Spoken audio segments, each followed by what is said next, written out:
অনেক সময় আমরা দেখতে পাই যে আমরা যখন ইউপিআই ট্রানজ্যাকশান করি অথবা ফোনপে, গুগল পে, পেটিএমে যখন আমরা ট্রানজ্যাকশান করি, তখন আমাদের ভুলবশত অনেক সময় হয় যে আমরা ভুল কোনো নাম্বারে অথবা ভুল অ্যাকাউন্ট নাম্বারে আমরা কোনো টাকা পাঠিয়ে ফেলি।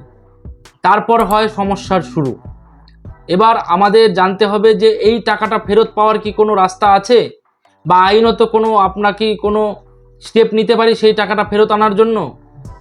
তার উত্তর হচ্ছে অবশ্যই হ্যাঁ। আপনি যখনই টাকাটা ট্রান্সফার করবেন, টাকাটা ট্রান্সফার করার পরে আপনাকে দেখে নিতে হবে, যদি টাকাটা আপনার সন্দেহ মনে হয় যে ভুল অ্যাকাউন্ট নাম্বার অথবা ভুল মোবাইল নাম্বারে টাকাটা চলে গিয়েছে, তখন আপনার যদি সেই ব্যক্তি পরিচিত হয় তাহলে আপনি তাকে সরাসরি ফোন করে টাকাটা ফেরত চাইতে পারেন। দ্বিতীয়ত, আপনি যেই অ্যাপ থেকে অথবা যেই অ্যাপ্লিকেশন বা যেই পোর্টাল থেকে টাকাটা পাঠিয়েছেন, সেই পোর্টাল অথবা অ্যাপে গিয়ে আপনি রেইজ ডিসপুট বলে একটি অপশন আছে অথবা নিড হেল্প বলে একটি অপশন আছে, সেখানে গিয়ে পর্যায়ক্রমে আপনাকে ডিসপুটটাকে রেইজ করতে হবে এবং টাকাটা ফেরত চাওয়ার জন্য আপনাকে অনুরোধ করতে হবে। তৃতীয়ত, অনেক সময় দেখা যায় আমরা অনলাইন সম্বন্ধে অতটা ওয়াকিবহুল নই, কিভাবে রেইজ ডিসপুট করব, কিভাবে আমরা নিড হেল্প নিব।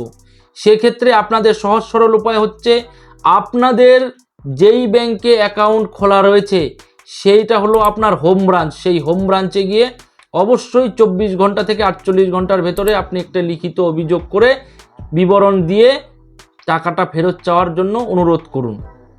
এবং দেখা যাচ্ছে যদি সেক্ষেত্রেও আপনার কোনো কমপ্লেন, কোনো ফল আপনি না পান, তাহলে আপনি এনপিসিআই যেই পোর্টালটি রয়েছে সেই পোর্টালের মধ্যে আপনি কমপ্লেন রেজ করতে পারেন, অথবা আপনি আরবিআই ওমবুডসম্যান 30 দিনের মধ্যে যদি আপনাকে ব্যাংক টাকাটা ফেরত না দেয় কমপ্লেন করা সত্ত্বেও, তাহলে আরবিআই ওমবুডসম্যানে গিয়ে আপনি টাকাটা ফেরত চাইতে পারেন।